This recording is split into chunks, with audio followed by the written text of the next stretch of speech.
Hello friends, welcome to my channel excellent coaching. MAPC 001 में block 2 शुरू कर रहे हैं आज हम, और ब्लॉक 2 का यूनिट 1 है ये, जिसका नाम है थ्योरीज ऑफ इंटेलिजेंस, जिसमें हम वेरियस थ्योरीज पढ़ेंगे इंटेलिजेंस की। तो इसका इंडेक्स देख लेते हैं। सबसे पहले हम थ्योरेटिकल डेफिनेशन और ऑपरेशनल डेफिनेशन पढ़ेंगे इंटेलिजेंस की। उसके बाद थ्योरीज में स्पीयरमैन की 2 फैक्टर थ्योरी आएगी। फिर अलग अलग डिफरेंट थ्योरीज हैं जिन्होंने क्रिटिकली अप्रेज किया है 2 फैक्टर थ्योरी को, जिसमें थॉर्नडाइक की आ जाएगी, थॉमसन की आ जाएगी, थर्स्टन की आ जाएगी। देन उसके बाद आ जाएगी दास, नेग्लेरी और कर्बी की पास थ्योरी और उसका क्रिटिकल अप्रेजल। तो ये इस यूनिट में हम ये दोनों मेन जो बड़ी थ्योरीज हैं वो डिस्कस करेंगे इंटेलिजेंस की। तो शुरू करते हैं इंट्रोडक्शन में। तो इंट्रोडक्शन में ये बोल रहे हैं कि ले मैन की टर्म में अगर हम इंटेलिजेंस को डिफाइन करते हैं, ले मैन मीन्स अगर किसी नॉर्मल पर्सन से पूछेंगे कि इंटेलिजेंस क्या होता है तो वो उसको कैसे डिफाइन करेगा। He will define such as qualities बताएगा वो, जैसे कि अलर्टनेस हो गया, क्विकनेस ऑफ माइंड हो गया, एकेडमिक सक्सेस हो गया, या फिर ऑक्यूपेशन में क्या स्टेटस है। इस टाइप की चीज़ों को वो बोलता है कि इंटेलिजेंस है। दिस इज़ वेरी कॉमनली जैसे बोला जाता है लेमैन टर्म्स में, बट इसकी एक्चुअल में थ्योरेटिकल डेफिनेशन और वो ऑपरेशनल डेफिनेशन हम लोग पढ़ेंगे अभी इसमें कि इंटेलिजेंस को टेक्निकली साइकोलॉजी के टर्म में क्या बोला जाता है। We will begin with some definitions to bring home the point that even among psychologists there is a lack of unanimity about this term, क्योंकि साइकोलॉजिस्ट के भी आपस में व्यू बहुत अलग हैं। कोई इंटेलिजेंस को कुछ और बोलता है, कोई कुछ और बोलता है। तो ये चीज़ अभी हम पढ़ेंगे जब हम डेफिनेशंस पढ़ेंगे अलग अलग। तो यहाँ पे बता रहे हैं कि स्पीयरमैन की 2 फैक्टर थ्योरी पढ़ेंगे और पास थ्योरी जो बहुत ही फेमस है। ऑब्जेक्टिव्स क्या है, इसमें डिफाइन करेंगे हम इंटेलिजेंस को और इंडिविजुअल डिफरेंसेस को, कि आपस में जो इंटेलिजेंस में डिफरेंसेस हैं इंडिविजुअली वो क्यों हैं। फिर स्पीयरमैन की 2 फैक्टर इंपॉर्टेंट थ्योरी आ जाएगी उसमें, और जेपी दास, नेग्लेरी और कर्बी की पास थ्योरी आ जाएगी। तो सबसे पहले नेचर ऑफ इंटेलिजेंस से शुरू करते हैं। इंटेलिजेंस क्या चीज़ है। सो इंडियन सिस्टम के अकॉर्डिंग क्या बोलते हैं इन्होंने, इंडियन सिस्टम का बताया है कि बुद्धि जिसको बोलते हैं इंटेलेक्ट, या फिर निश्चयात्मक बुद्धि, मतलब कि decision maker, it is described as an inner instrument अंतःकरण which possesses wisdom, prudence, emotion, societal values and relations. तो ये इन्होंने इंडियन सिस्टम के इंडियन टर्म्स में बताया है कि इंटेलिजेंस को क्या बोला जाता है। सो in our common parlance, when people speak of intelligence, they nod knowingly as if they share a common definition. अगर आप जैसे जनरली लोगों से पूछोगे इंटेलिजेंस के बारे में वो क्या जानते हैं कि व्हाट इज इंटेलिजेंस, तो दे ऑल विल से कि हमें पता है कि इंटेलिजेंस क्या है। लेकिन एक्चुअली में सबका व्यू पॉइंट बहुत अलग अलग है इंटेलिजेंस को लेके, हर कोई सेम तरीके से उसको डिफाइन नहीं करेगा। तो थ्योरेटिकली डिफाइन करते हैं इंटेलिजेंस को। पहले थ्योरेटिकल डेफिनेशन क्या है। Intelligence has been defined as the sum total of everything you know. Sum total of everything you know means आपको जो भी चीज़ पता है उसको मिला जुला के इंटेलिजेंस बोला जाता है। Ability to learn or profit from experiences, ability to solve problem, ability to cope with demands of the environment, ये सारी चीज़ें उसमें आ जाती हैं। So the problem arises when we try to search for a definition that seems to say it all precisely. We have been using intelligence as a general label for so many cognitive abilities. तो अगर हम इस सारी चीज़ों को, ये जहाँ पे जो अलग अलग एबिलिटीज़ बताई हैं, लर्न करने की एबिलिटी, प्रॉफिट फ्रॉम एक्सपीरियंस, अपने एक्सपीरियंस से सीखने की एबिलिटी, प्रॉब्लम सॉल्व करने की एबिलिटी, एनवायरनमेंट से कोप करने की एबिलिटी, इन सबको अगर हम एक पर्टिकुलर डेफिनेशन में डालना चाहें तो वो थोड़ा सा मुश्किल हो जाता है। जनरली हम जब डेफिनेशन की बात करते हैं तो हम सिर्फ कॉग्निटिव एबिलिटी के बारे में ही बात करते हैं, लेकिन इंटेलिजेंस में उससे भी बहुत ज़्यादा चीज़ें इन्वॉल्व होती है। सिर्फ कॉग्निटिव एबिलिटी नहीं, और भी चीज़ें होती हैं। एक सिंपोजियम ऑर्गेनाइज किया गया था 1921 में। सिंपोजियम मीन्स एक तरह की कॉन्फ्रेंस मीटिंग टाइप की होती है। 13 psychologists specializing in the area of intellectual assessment considered the definitional aspects of intelligence. तो यहाँ पे इन्होंने काफ़ी सारे साइकोलॉजिस्ट को बुलाया और वहाँ पे कोशिश यही थी कि किसी तरीके से ना इंटेलिजेंस की एक प्रॉपर डेफिनेशन बनाई जाए। The symposium proceeding published in a special issue of the journal of educational psychology. तो इस जर्नल में उसका जो है उसके अंदर जो भी हुआ उसके बारे में इसमें प्रिंट हुआ था और उसमें यह था कि जितने भी वहाँ पे एक्सपर्ट्स थे they all had different views, उनके सबके अपने अपने अलग ही व्यूज़ थे। कुछ उसमें से इन्होंने यहाँ पे दिए हुए हैं, जैसे intelligence that is to say reasoning, judgement, memory, power of abstract. तो किसी ने बोला कि इंटेलिजेंस जो है वो ये सारी चीज़ें मिला के बनती है, रीजनिंग, जजमेंट, मेमोरी, जो कि सारा कुछ कॉग्निशन में आ जाता है। दूसरा जैसे ये ऊपर की दी हुई है बिने की, और फिर उसके बाद स्टर्न जो है उन्होंने क्या बोला कि intelligence is a general capacity of individual consciously to adjust his thinking to new environment. तो अगर किसी की थिंकिंग वो अपनी एडजस्ट कर लेता है एनवायरनमेंट रिक्वायरमेंट के अकॉर्डिंग, उसे इंटेलिजेंस बोलते हैं। फिर टर्मन ने बोला कि individual is intelligent in proportion as he is able to carry on abstract thinking. तो टर्मन कहते हैं कि एब्स्ट्रैक्ट थिंकिंग जिसकी अच्छी होगी वो इंटेलिजेंट होगा। Then came Spearman. स्पीयरमैन ने बोला कि intelligence is the capacity of the organism to adjust itself. तो इनकी अपनी अपनी जो थ्योरीज हैं उसमें भी इनके व्यू पॉइंट्स नज़र आते हैं। अगर जिसने बोला है कि एब्स्ट्रैक्ट थिंकिंग है तो उनकी थ्योरीज में भी एब्स्ट्रैक्ट थिंकिंग की बात हुई है। जैसे स्पीयरमैन ने यहाँ बोला है कि एडजस्टमेंट से रिलेटेड होती है इंटेलिजेंस, तो इनकी थ्योरी में भी हमें यही देखने को मिलता है कि एडजस्टमेंट की बात करते हैं। तो इस तरीके से उस सिम्पोजियम में सबके अपने अपने व्यू पॉइंट्स थे, कोई भी एक फाइनल डेफिनेशन नहीं बन पाई। Then in 1986, Sternberg and Ditterman found that 24 prominent scholars had 24 different definitions of intelligence. तो 24 स्कॉलर्स थे, उनकी अपनी अपनी एक एक इंटेलिजेंस की डेफिनेशंस थी। So Sternberg has attempted a comparison of the two survey. अब क्या किया स्टर्नबर्ग ने, दोनों ही सर्वे का आपस में कंपैरिजन किया। कौन सा सर्वे, जो यहाँ पे हुआ था जिसमें 13 साइकोलॉजिस्ट थे, और उसके बाद जो 24 प्रोमिनेंट स्कॉलर्स का था। He remark that in 1921 survey The elements that appeared most often in definition were। अब इन्होंने स्टर्नबर्ग ने क्या किया है, दोनों में से कॉमन चीजें निकाल ली। जो पहली वाली मीटिंग हुई थी सिंपोजियम, उसमें सारी डेफिनेशंस में कॉमन चीजें क्या थी, एक तो वो हायर लेवल एबिलिटीज की बात कर रहे थे, जैसे कि एब्स्ट्रैक्ट रीजनिंग हो गया, मेंटल रिप्रेजेंटेशन हो गया, इस टाइप की। वो एबिलिटी टू लर्न के बारे में बात कर रहे थे, वो अडेप्शन टू मीट डिमांड्स के बारे में बात कर रहे थे। तो ये चीज़ें उसमें कॉमन थी। जो दूसरा वाला सर्वे हुआ 1986 वाला, उसमें कॉमन क्या था, उसमें देखा गया कॉमन ये था, higher level abilities and valued by culture, और तीसरा था एग्जीक्यूटिव प्रोसेस। तो ये दोनों के सर्वे में स्टर्नबर्ग ने और डिटरमैन ने निकाला कि दोनों में ये चीज़ें कॉमन निकल के आई हैं। नाउ स्नाइडरमैन एंड रॉथमैन ने क्या किया है कि जितने भी सारे एक्सपर्ट्स हैं, अराउंड इन्होंने 1000 एक्सपर्ट से पूछ के जो भी इन्होंने बातें बताई है, वो एक्सपर्ट सिर्फ साइकोलॉजी के नहीं है, वो सोशियोलॉजी, एजुकेशन, जेनेटिक्स, अलग अलग फील्ड से हैं। उन सब के जो भी उनके अकॉर्डिंग डेफिनेशन में जो चीज़ें आनी चाहिए इंटेलिजेंस की डेफिनेशन में, उसको पूरा लिस्ट डाउन कर दिया है। और उसमें से वो ये सारे वर्ड्स जो यहाँ पे आपको दिख रहे हैं लिस्ट में, ये वो सारे वर्ड्स हैं जिसमें एक percentage of respondent showing agreement.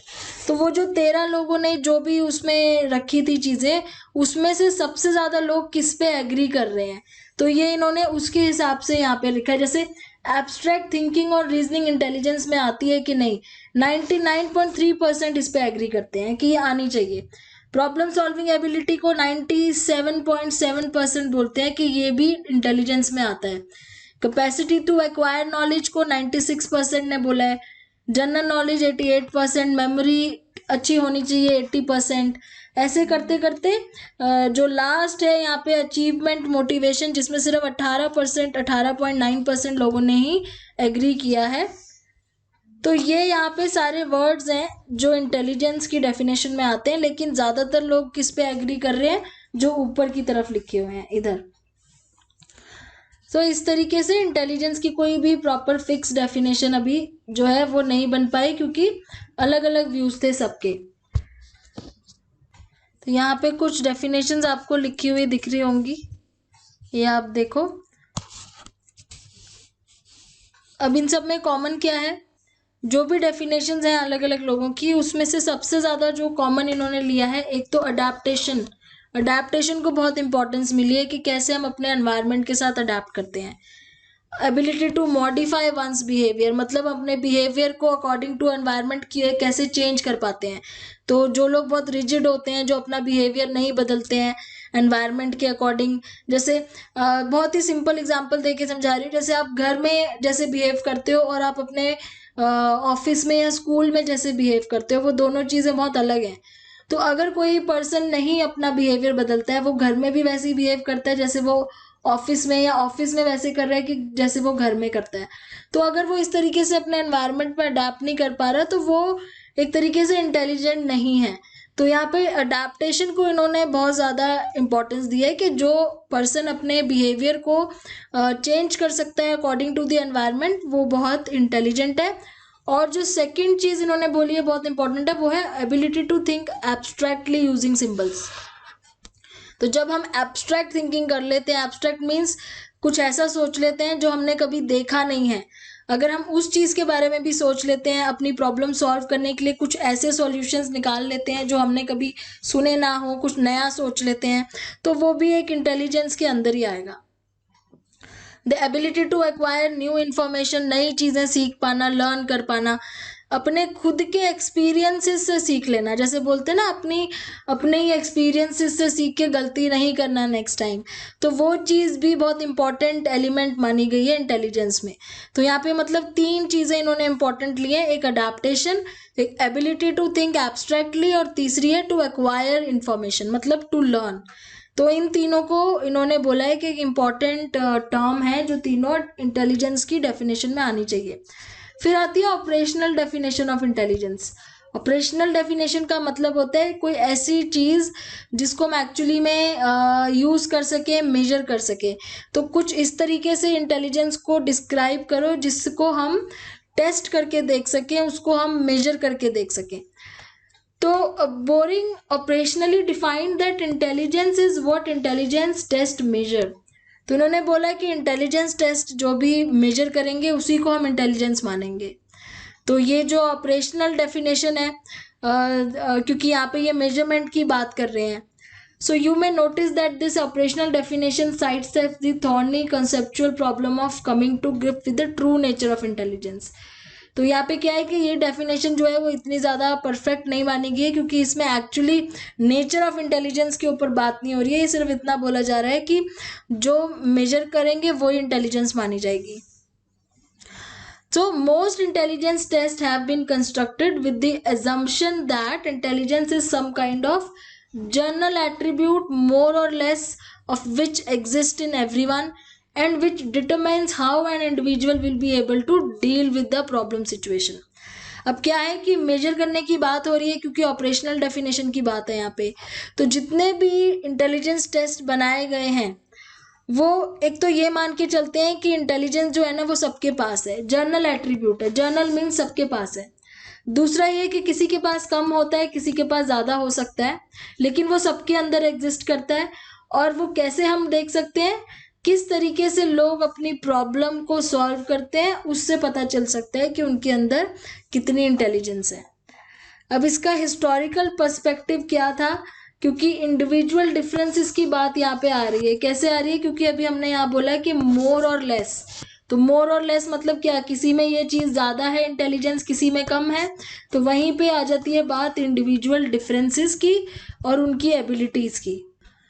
Human abilities की जो मेजरमेंट थी उसकी शुरुआत की थी फ्रांसिस गैल्टन ने, और ये बहुत ही ज़्यादा इम्पॉर्टेंट नाम है यहाँ पे, और ये पूरा पैराग्राफ बहुत ज़्यादा इम्पॉर्टेंट है।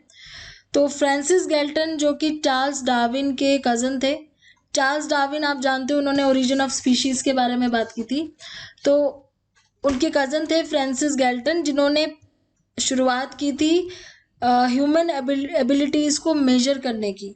और उन्होंने ही पहली बार एक जो टर्म मेंटल टेस्ट बोलते हैं, जैसे आजकल हम उसको इंटेलिजेंस टेस्ट बोलते हैं, बट जो शुरुआत की थी मेंटल टेस्ट की, ये टर्म भी उन्होंने ही बनाया था, मेंटल टेस्ट। और invented the first psychological test method to measure, और पहली बार ही साइकोलॉजी का टेस्ट मेथड बनाया था इंटेलिजेंस एबिलिटी को मेजर करने के लिए।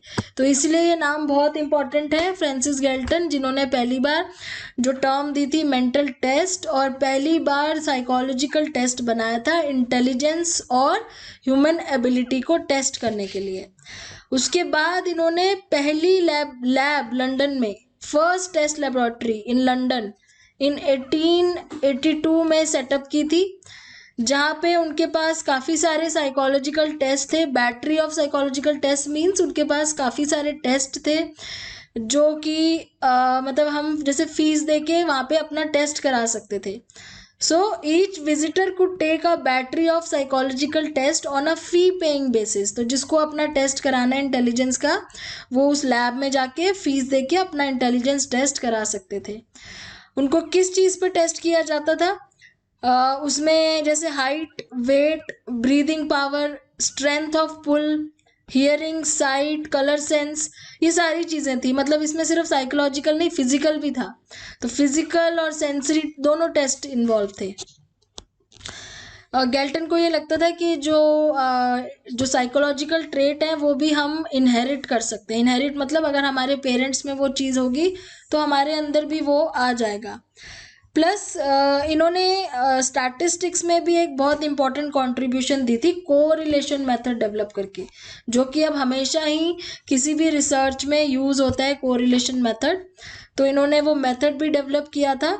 और बाद में इन्हीं के स्टूडेंट थे कार्ल पियर्सन, जिसका हम उनका हम वो भी पढ़ते हैं, प्रोडक्ट मोमेंट कोरिलेशन पढ़ते हैं स्टैटिस्टिक्स में, तो उन्होंने वो बनाया था।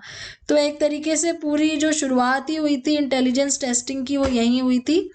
और तभी इनको हम फादर ऑफ साइकोलॉजिकल टेस्टिंग भी कहते हैं। तो ये बहुत ही इम्पॉर्टेंट यहाँ पे पैराग्राफ में इंफॉर्मेशन है आपके लिए, इसको नोट करना।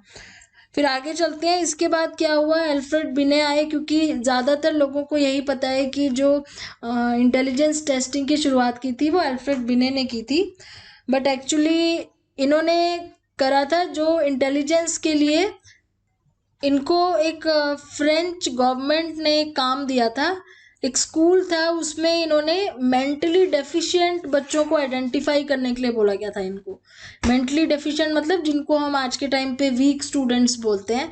तो जो वीक स्टूडेंट्स जिनको स्पेशल एजुकेशन की रिक्वायरमेंट होती है, जिनको हम स्पेशल नीड्स भी बोला जाता है किसी किसी स्कूल में, तो जो स्पेशल नीड्स के जो बच्चे होते हैं, जो वीक होते हैं काफ़ी, इनको काम दिया था फ्रेंच गवर्नमेंट ने कि आपको स्कूल में आके उन बच्चों को आइडेंटिफाई करना है जो मेंटली डेफिशिएंट है। तो इसलिए इन्होंने क्या किया था, थियोडोर साइमन जो इनके पार्टनर थे, उनके साथ मिलके 1905 में एक इंटेलिजेंस टेस्ट बनाया था। अब वो टेस्ट इसीलिए बनाया था ताकि ये बच्चों में टेस्ट लेके ये देख सके कि कौन से बच्चे वीक हैं, उनको अलग से आइडेंटिफाई कर सके। तो उस टेस्ट में क्या था, the test comprise a list of 30 problems, और 30 प्रॉब्लम्स थी उसमें, जिसमें एबिलिटी टू अंडरस्टैंड, रीजनिंग वाली प्रॉब्लम्स थी, इस टाइप की प्रॉब्लम्स थी। The problem range in difficulty level of difficulty, and the test was tried on a sample of 50 children. तो ये टेस्ट किया था 50 स्टूडेंट्स पे, 50 चिल्ड्रन पे। And then this was a very important step in testing of intelligence. क्यों? क्योंकि इसी के बाद 1908 जो कि एक बहुत ही इंपॉर्टेंट ईयर है, उसमें क्या किया गया था, इसी टेस्ट में रिवीजन किए गए थे। The revision was made in items which were arrange in terms of age level. The highest age level that a child could perform successfully was called as mental age। तो यहाँ पे फिर एक term device करी गई, mental as. जैसे मैंने बोला कि गैल्टन ने मेंटल टेस्ट जो टर्म दी थी, 1908 में मेंटल एज टर्म आई। मेंटल एज का मतलब क्या है, जैसे हम आईक्यू जब पढ़ते हैं तो हम उसमें उसका जो फॉर्मूला है आईक्यू का, वो है mental as divided by chronological age into 100। तो मेंटल एज क्या होती है कि बच्चा चाहे कितने भी साल का हो, लेकिन वो किस एज तक की प्रॉब्लम सॉल्व कर सकता है। हो सकता है वो अपने से ज़्यादा एज की प्रॉब्लम भी सॉल्व कर सके, या वो अपने से कम एज की सॉल्व कर पाए। तो वो जो हाईएस्ट लेवल है जो वो परफॉर्म कर सकता है सक्सेसफुली, उसको मेंटल एज बोलते हैं। तो इसीलिए जो IQ का फॉर्मूला है उसमें मेंटल एज होता है, क्रोनोलॉजिकल एज मीन्स उसकी एक्चुअल एज जो है बच्चे की. So the highest level that a child could perform successfully was his mental as. तो ये टर्म आई 1908 में. उसी टेस्ट में मॉडिफिकेशन करके उसको एज वाइज कर दिया था. Later, William Stern 1914 suggested that this be divided by chronological age for each child and multiplied by 100. तो अब ये फॉर्मूला किसने दिया आके? ये फॉर्मूला दिया विलियम स्टर्न ने. उन्होंने बोला कि मेंटल एज को क्रोनोलॉजिकल एज से डिवाइड करके अगर हम 100 से मल्टीप्लाई करेंगे तो हमें IQ पता चल सकता है. IQ means intelligence quotient. तो मतलब ये इन्फ्लुएंस जो था वो बिने के काम से ही उनको मिला था, बट एक जो फॉर्मूला देने की अगर बात करें तो विलियम स्टर्न ने दिया था. So all subsequent work on measurement of intelligence is modelled after Binet's test. तो बिने का नाम इसीलिए सबसे ज़्यादा लोगों को क्यों पता है, क्योंकि उन्होंने ही पहली बारी जो एक इंटेलिजेंस के लिए टेस्ट बनाया था, उसी के बेस पे आगे जितने भी टेस्ट बने हैं वो.